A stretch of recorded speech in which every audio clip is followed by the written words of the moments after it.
Please be seated.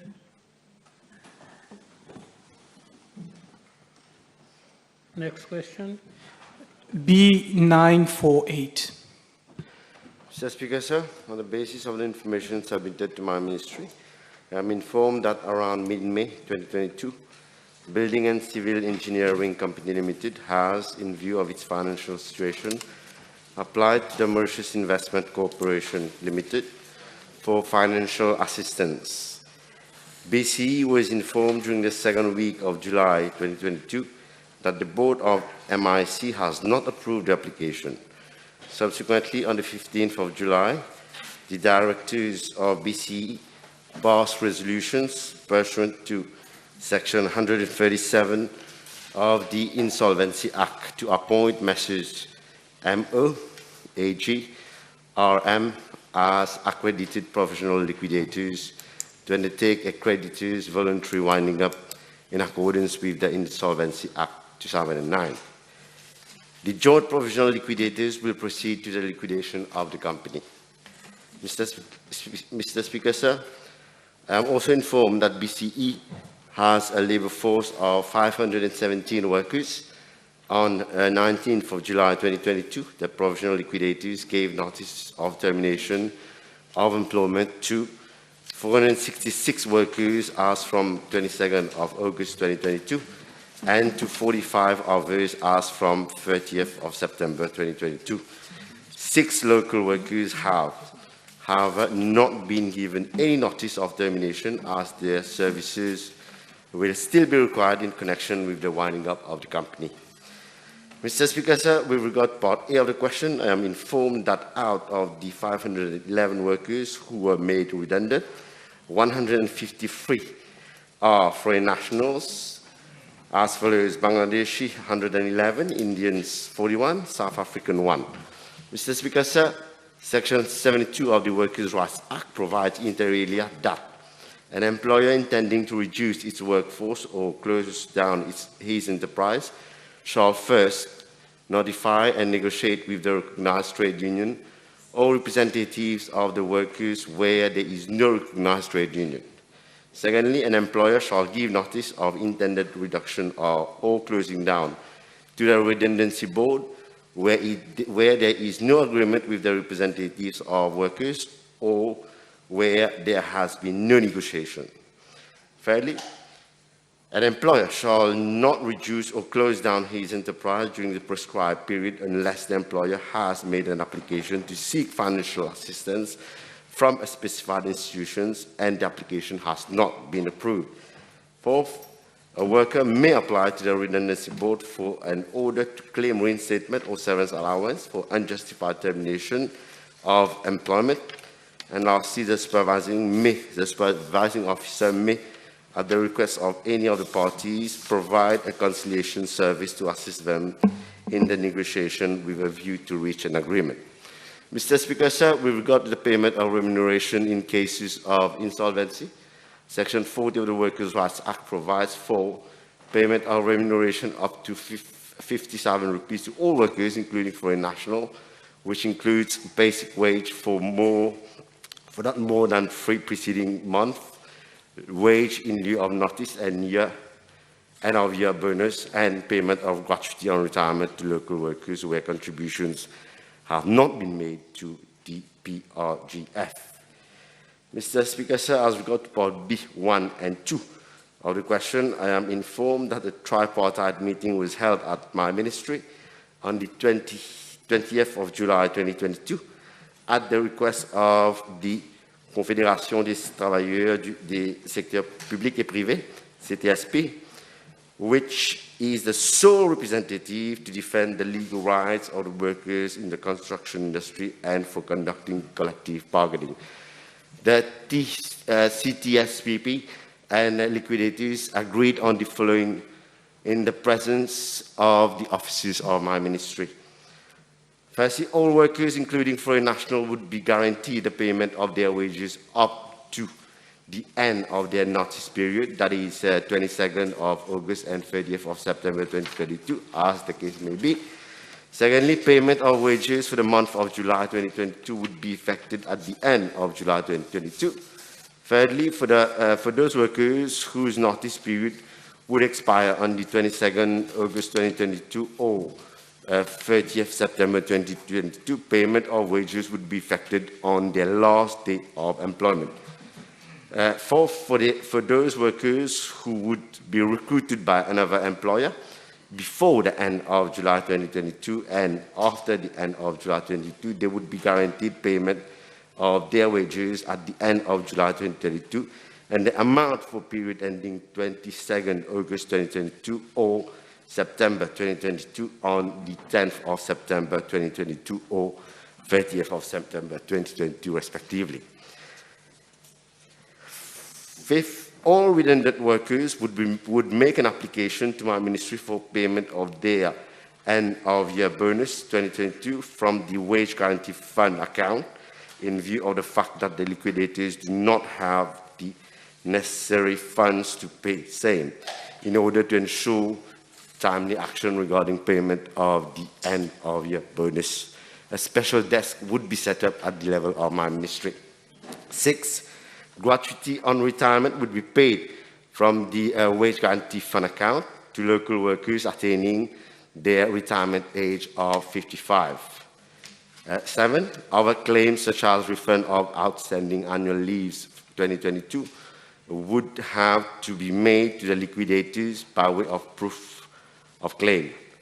And lastly, the liquidators would pay any unpaid PRGF contributions to the Mauritius Revenue Authority from the date of entry of the workers to 31st January 2022 for the proceeds after the from the proceeds after the realization of assets of the company in accordance with the ranking order of the 4th schedule of the Insolvency Act. I wish to highlight that PRGF contributions have been made to the MRA as from February 2022 in accordance with the provision of the Workers' Rights Act, Regulation 2020. Workers' Rights Act, Portable Retirement Gratuity Fund, Amendment Regulation 2020. Also, a job fair was organized on the 21st and 22nd of July 2022 at the head office of the company at Bamboo to facilitate the redeployment of all redundant workers.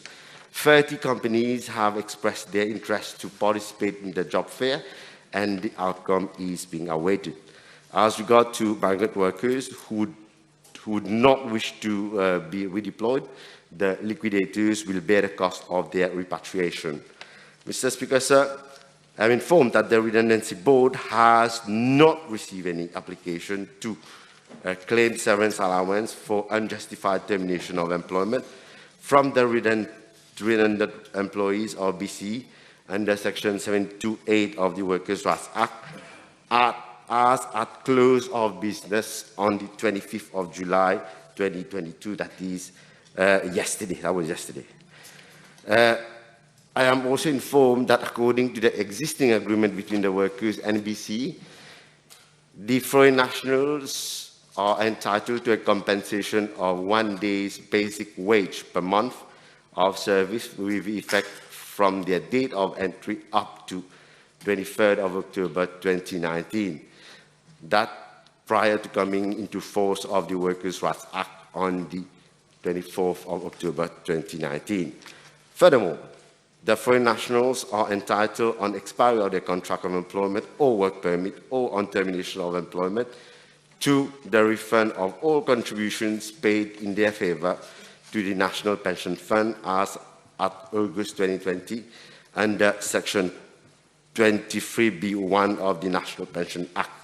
They are also entitled to payment of a lump sum in respect of contributions made to the National Saving Fund under Section 2B7, Roman letter 7 of the National Saving Fund Act. Mr. Speaker, sir, my ministry is following up the matter and will ensure that all dues in line with the provision of the Workers' Rights Act are paid to the workers of BC as per the commitment taken by the liquidators. Thank you for this very comprehensive answer. May I know from the Honourable Minister whether the workers would be entitled to any severance allowance for unjustified termination, because he has mentioned only the payment for salaries and gratuity, but nothing about payment which will take into consideration temps de service of these workers. Mr. Speaker, sir, the company has been closed down for financial difficulties. So the question of unjustified termination does not arise. If they wishes to do so, they can eventually report the matter to the redundancy board, and it will be for the redundancy board to determine whether there has been any sort of unjustified termination in this particular matter. Consideration be given for the ministry by regulation to amend the 4th schedule of the Insolvency Act so that any amount due to workers beyond 50,000 rupees rank ahead of amount due to banks and holders of fixed charge, because at the moment it is pari passu with the bankers. Yes, Mr. Speaker, sir, the Honourable Member would appreciate the last amendment that was brought by this government, by myself as Minister of Labour, and the ranking in terms of payment of dues, that is compensation and all, regarding past services were at the bottom of the scale. So we brought it now, priority of payment to professional creditors. That is, first comes to paying the cost of liquidators. Secondly, wages and salary due to employees. That amendment was done in 2019. So consideration may be given, but there are extensive consultations which has to be carried out in order to achieve this purpose. Thank you, Mr. Speaker. Regarding the Mauritian workers, may I know from the Minister whether the workers will be eligible for the welfare program? And if yes, will you ensure a special desk for the application and the process of the payment, because you will understand that all these people, all workers have the family to entertain, and the process for welfare program takes months. Of course, Mr. Speaker, sir, they are entitled as per the law to the welfare program, but our priority is to redeploy these workers. And if they are able to secure a job, it's better for them, rather than to be under the welfare program where there is no guarantee what will happen eventually. Our priority for the moment is for their redeployment in reputable companies. Dr. Mia?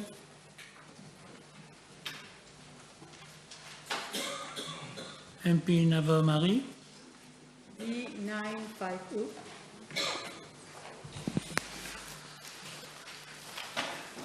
Mr. Speaker, sir, I'm informed by the Private Secondary Education Authority that on Tuesday, 28th June 2022, an incident involving 3 students took place at St. Bartholomew's College during the afternoon small break. Following a fight which broke in the school corridor, staff of the school intervened to stop them. The 3 students were rusticated. The responsible parties of the 3 students were informed of the incident. The student who was assaulted and injured was taken to the G2 hospital for treatment by his responsible party, who later on the same day reported the matter to the police. Mr. Speaker, sir, I'm further informed that on the 29th June 2022, the Brigade pour la protection de la famille met the injured student and his responsible party. They were sensitized on the consequences of antisocial behavior and were requested to attend a mediation to be carried out with the students at the school in presence of their respective parents. However, they declined to participate in that meeting. They were subsequently referred to the psychologist of the CDU, and on the same day, the Brigade pour la protection de la famille proceeded to St. Bartholomew's College, where a working session was held in relation to the above incident. The matter was referred to the Probation and Aftercare Services by virtue of Section 50 of the Children's Act 2020. Mr. Speaker, sir, an educational psychologist from the Ministry effected a school visit on the 4th July 2022 to meet the students. My Ministry has been informed that the injured student has sought transfer to another school, and the PSTA had convened the parents for procedures regarding the transfer of their ward on the 12th July 2022. The responsible party is informed that their ward was already receiving psychological help from the CDU, and the transfer procedures were completed on the 21st July 2022. Counseling sessions with all 3 students and their responsible parties have been scheduled on Monday 25th July and Tuesday 26th July 2022. Sensitization sessions have been scheduled at the school for the students. Merci. La ministre pourrait-elle nous donner les raisons pour lesquelles la direction de l'école n'a pas cru bon d'appeler le SAMU alors que l'enfant saignait abondamment? Mr. Speaker, sir, I'm informed that the parents were informed and the parents had told the school that they would come and pick up the student immediately. I just listened to the Honourable Minister. The person happened to be my constituency, the parents are in my constituency, and I can assure the Honourable Vice Prime Minister that the school took around half an hour to 40 minutes to contact the parents. So in the meantime, for 30 minutes, the child was bleeding profusely. So I know from the Honourable Vice Prime Minister whether there is a protocol which is there to be followed by all secondary schools in case of brutality or injured student in the college. Mr. Speaker, sir, I'm informed that various schools have various protocols. At the time of admission, there is an agreement made by parents and the school management as to what to do. Some parents would prefer the children to be sent to clinics, others to hospitals, and some parents prefer to come and pick their children themselves. In that particular case, I have been informed that the parents informed the college management that they would be taking the student straight away to hospital. This is information that I have. Thank you, Mr. Speaker, sir. Can the Honourable Deputy Prime Minister state whether the perpetrators are still at the same school, and if so, are they being monitored by any psychologists? Mr. Speaker, sir, the National Educational Counselling Services of the Ministry will continue to follow the students and try to see how best to help them so as to develop the right attitude in school. Ms. Manroy. It's already been canvassed. Thank you, Mr. Speaker, sir. Can I ask the Honourable Vice Prime Minister whether, as a consequence of this happening, the 2 boys have had to change school? Mr. Speaker, sir, what happened is that one of the children, in fact, the one who was assaulted, has requested for a transfer. Normally, in cases of quarrel within schools, we do not normally ask students to be transferred because we need to help them build up their character and their self-esteem, ensuring that they can cope in such situations. But in this particular case, the parents insisted to get their children transferred, so they went to the PSTA and this was done. MP Boda. Pardon? Now, if the parents request for transfer, we can't do much. I've been told that the injured student had requested for transfer. B951, please. Mr. Speaker, sir, the existing road networks linking the southern and central regions of the island with the western part are currently operating beyond capacity and are thus afflicted by heavy traffic congestion. In addition, the number of residents in the region of Ficanflac is still increasing rapidly, and the economic activities related to the tourist industry and real estate developments have also expanded significantly over the last decade. Accordingly, Mr. Speaker, sir, with a view to alleviating the traffic congestion in these regions, on one hand, and addressing safety issues in the event of any other incident, thereat, being given that there is only one access to Ficanflac village, government, through the Road Development Authority, intends to implement the East-West Corridor, comprising the implementation of the following 3 projects.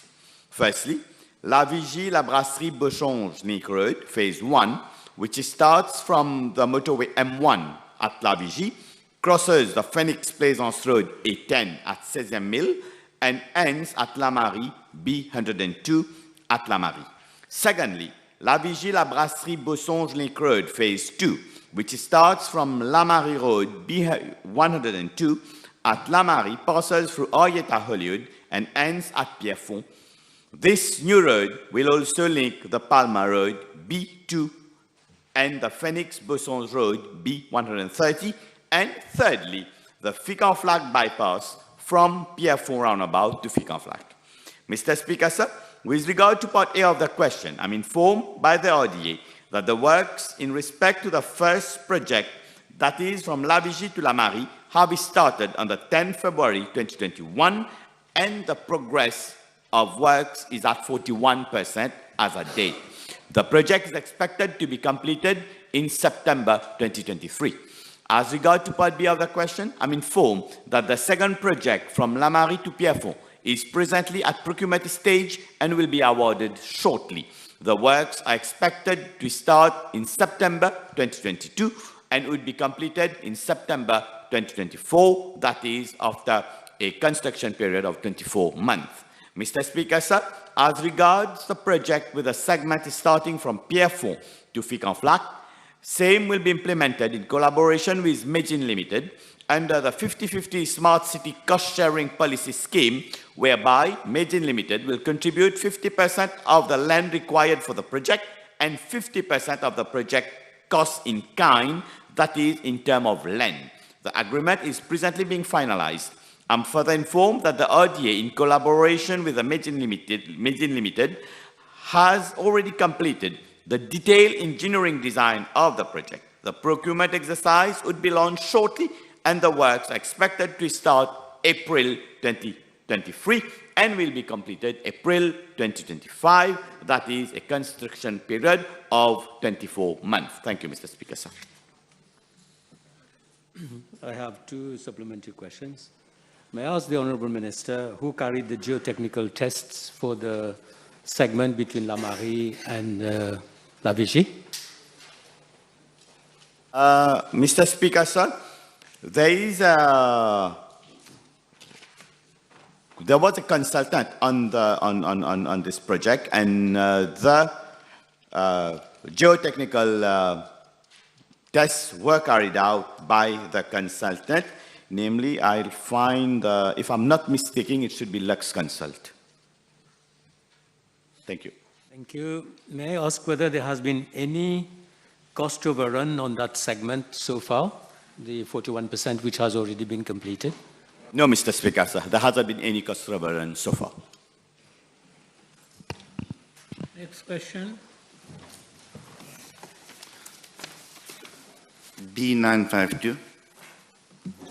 Mr. Speaker, sir, with regards to the aqueduct at the Grand River Northwest, I'm informed by the National Heritage Fund that in 1985, the aqueduct was listed as a national monument under the National Monuments Act 1985, and it was thereafter designated in 2003 as a national heritage under the National Heritage Fund Act. The aqueduct, which was built in the late 80s and 90s centuries to supply the capital and the port with fresh running water, is now unfortunately in a high-risk area prone to soil erosion, rockfall, and slope failure. Several site visits have been carried out by the officers of the NHF, Ministry of Environment, Solid Waste Management and Climate Change, Ministry of Housing and Land Use Planning, City Council of Port Louis, National Disaster and Risk Reduction Management Center, and the Land Drainage Authority, with a view to finding a sustainable solution to address the problem of flooding, landslide, and soil erosion, which affect the region of Canal d'Ayout during heavy rainfall. However, as at date, as per my information, there has not been any project to restore or rehabilitate the canal. Mr. Speaker, sir, as it is a national heritage and is of cultural and historical significance for having supplied fresh water to the capital and the port, in the 19th century and is one of the oldest heritage in the region of Grand River Northwest, the NHF is working on the terms of reference for the enlistment of consultancy services for the carrying out of an in-depth structural survey on the canal prior to any restoration or rehabilitation. Before I ask the question, Mr. Speaker, I'll table a copy, a photo, a picture of the aqueduct as at yesterday, and it talked by itself to see what is the state that this has been abandoned by the ministry. Now, I'll refer to a letter that was sent to the minister dated 17 July 2022 by SOS Patrimoine en Péril, to which the minister was copied as well as the ministry. And I'd like him to tell me whether there has been a request for a detailed assessment and a detailed structural assessment report to find solution to monuments in Grande Rivière, namely the aqueduct as well at Canal d'Ayot, whether he has taken cognizance of this letter and if he will do the assessment. Yes, I have taken cognizance of the letter. Mr. Speaker, sir, as mentioned, several site visits have been conducted with various